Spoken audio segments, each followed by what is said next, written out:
Florida's legislature passed an election bill yesterday that includes restrictions on drop boxes and voting by mail. The bill focuses on drop boxes with limits on who can drop off voters' ballots there, a ban on moving drop boxes within 30 days of elections. It restricts where drop boxes can be placed and requires them to be monitored by election officials wherever they're open. Voters must request to vote by mail more regularly. Private funds cannot be used to pay election officials, and new powers have been added for partisan observers. The law also will give Governor Ron DeSantis the leeway to appoint replacements to fill certain local political positions vacated by people running for higher office. Governor DeSantis is expected to sign the bill. So, Eugene Daniels, as we sift through the details of this, Republicans are defending it, saying it actually gives more access, but it's predicated on the idea, again, as was Georgia, that there is rampant fraud in our voting, which was proven again and again not to be true, most recently in 2020.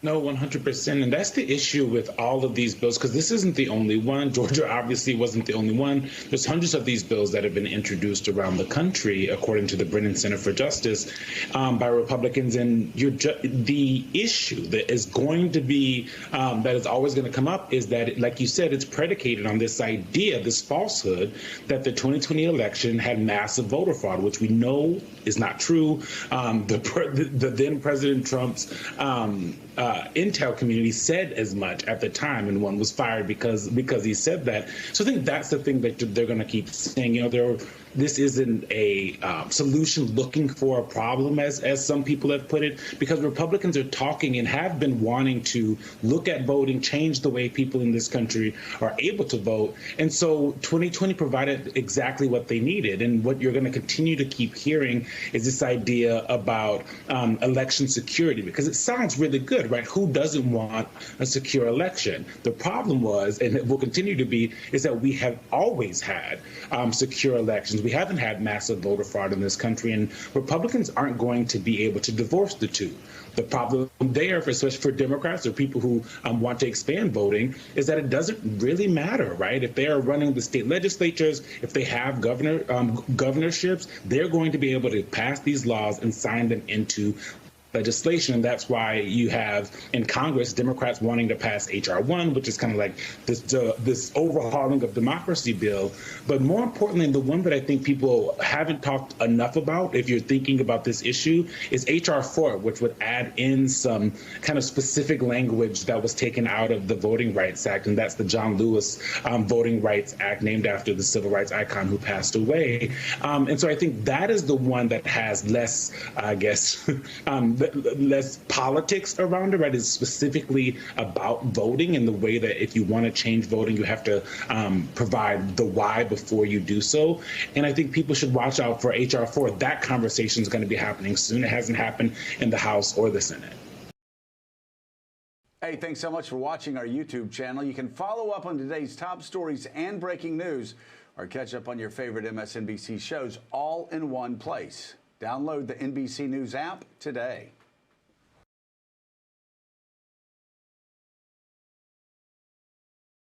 Guys, let's dive into some new polling giving President Biden a positive approval rating, strong marks of the 4 crises he's identified under his presidency: the coronavirus, climate change, racial injustice, and the economic downturn. In the latest Reuters Ipsos poll, 55% of Americans approve of the president's job in office, 40% disapprove.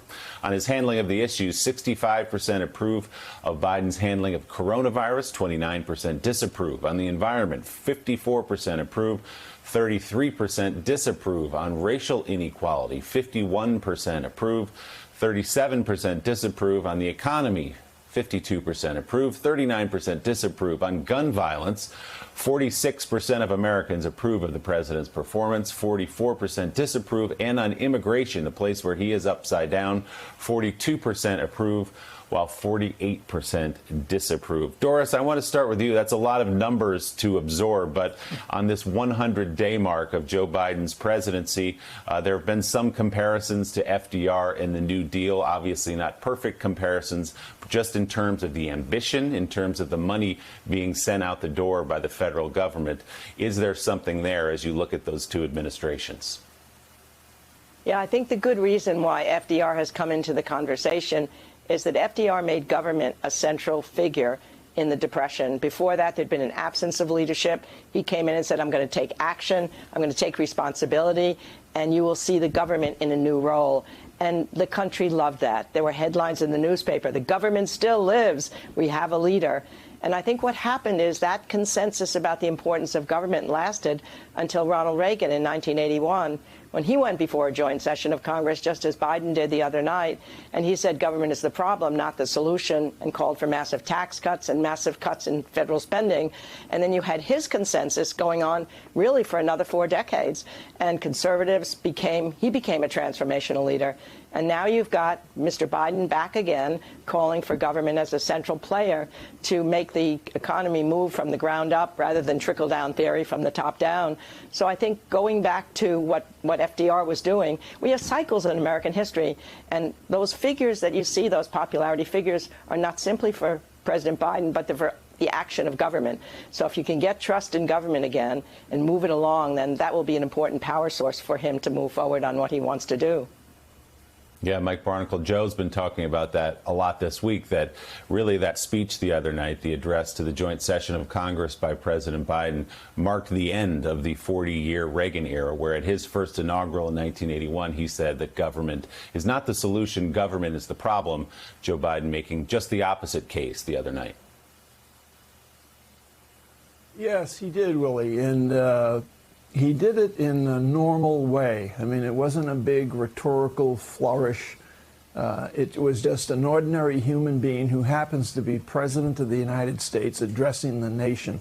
And Doris, in the address the other evening, throughout the address, the language, the body movements, the emotion that he showed, it struck me that there are similarities. There might be a similarity. You're much more in tune, obviously, with Franklin Delano Roosevelt than any of us are.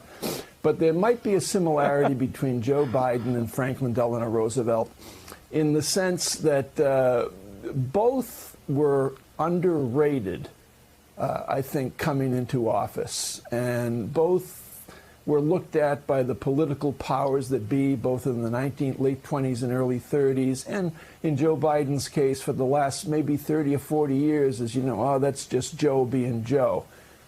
He always wants to be president, but now he is president of the United States.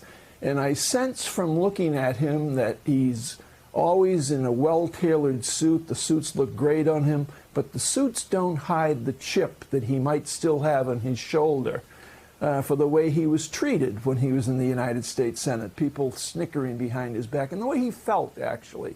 Yeah, I didn't go to Harvard or Yale. He'd say that to people.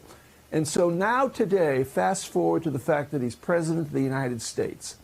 And at the end of the day today, as a matter of fact, when he's in Philadelphia celebrating, hopefully, the renewal of Amtrak and the rebuilding of Amtrak, he goes to Wilmington for the weekend, his home. He goes home quite often as president of the United States. And it strikes me that when he goes home to be grounded. He goes home to continue the sense of normalcy that he values. And he views what we're going through as a country as 14 months of pain, misery, dislocation, all of it, fracturing the economy and fracturing some families as well. And his idea isn't liberal or progressive. I don't think he's thinking of it that way. I think he might be thinking of it, what he wants to do, what he plans to do, as a common sense application of government to help people, much the way Franklin Delano Roosevelt did in 1933 or 34. Do you agree? I agree completely, Mike. I mean, you said a whole bunch of things I agree with. I mean, to a certain extent, I think his conversational style of speaking resembles the fireside chats. He's talking intimately to the people. He's telling them how these laws will affect their daily lives. You know, that's where coming from Scranton and remembering what happened to his mom and his dad really becomes important. I think on a temperamental basis, what he shares is the humility and the empathy that came in Roosevelt's case from polio, and the need to combat the idea that he had become paralyzed from the waist down in one day and had to build his body back up. And he suddenly became more connected to other people to whom fate had dealt an unkind hand. How true for President Biden because of what he suffered in his life. And the resilience that it takes to come through those experiences, I think they both shared. But I love what you said about that chip on the shoulder, because Lyndon Johnson's father used to tell him, you know, if you brush up against the grindstone of life, you'll get more polish than you'll ever get by going to a Harvard or a Yale. Because LBJ had that same sense of having gone to San Marcos State Teachers College. And what matter is it? What matters is what's in your head, in your heart, you know, your intuition, your empathy, humility. These other leadership qualities are more important than the label that you get by going to one of those schools.